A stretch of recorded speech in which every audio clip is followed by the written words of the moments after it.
So, order tayo. Oh, tikman daw namin yung Cory Kohi. Oo. Tapos merong yogurt also. And then frizzy pop with soda. I think I'm gonna try this one. Of course. Ako yogurt. Yes. Ikaw. Yogurt very ma'am. Ikaw. So ito namang lemon yakult. Lemon. Okay. Lemon yakult. Bagong refreshers to. So meron ka ng ice pop, meron ka ng meron ka ng yogurt. So at the same time, meron ka na rin mga fruity or fruit shakes na gusto mo. Like this one. So meron tayo dito mango and watermelon. Oh, this is you. Look. Uy, Sprite and mango. Something interesting talaga.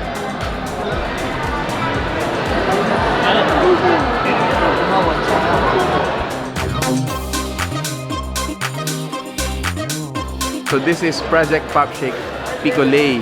Bagong-bago dito sa SM City, Pampanga. At the same time, all throughout the Philippines, I believe, tatlo lang as of now yung kanilang mga branches. So this is one and the other is two in the south. How does it work? So ano ba yung mga binebenta nila dito?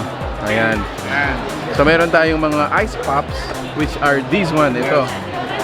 Ayun sila, ang daming mga ice pops. And at the same time, pwede mo silang i-blend or i-mix with other refreshments. So meron soda, yogurt, shakes, or even yung mga fancy na drinks natin. Correct. Available. At the same time, yung mga popsicles natin, pwede ka rin mag-DIY when it comes to flavor.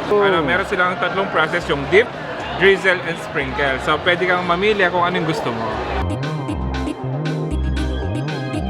Alright, so kasama natin ngayon si Sir Al, ang franchisor po ng store na to dito sa SM City, Pampanga. Yes. So, say hi to our viewers naman po. Hello viewers, welcome. Ayun. So, where, when, and how did it start? So now everybody's clamoring for something unique. Yes.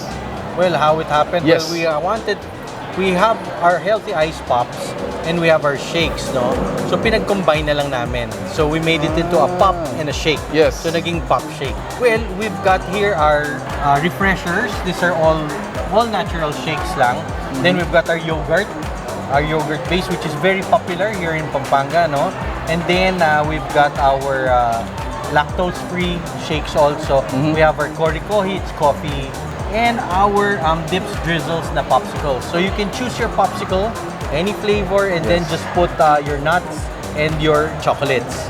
So yun. So parang kakaiba. Meron for the kids and for the old ones. So, very wide po yung options ng mga natin. So kids and kids at heart.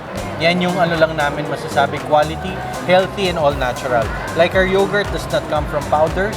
It is 100% all yogurt. So our yogurts have real probiotics, live culture.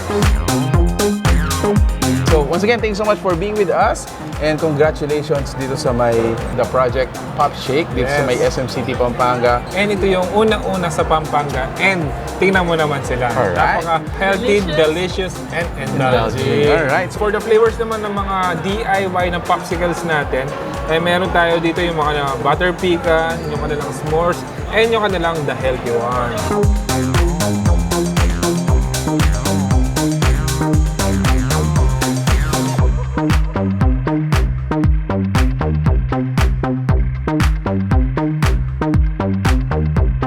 So, come over and enjoy the very hot pa naman ngayon. Yes, So yes. enjoy the all natural ice pops.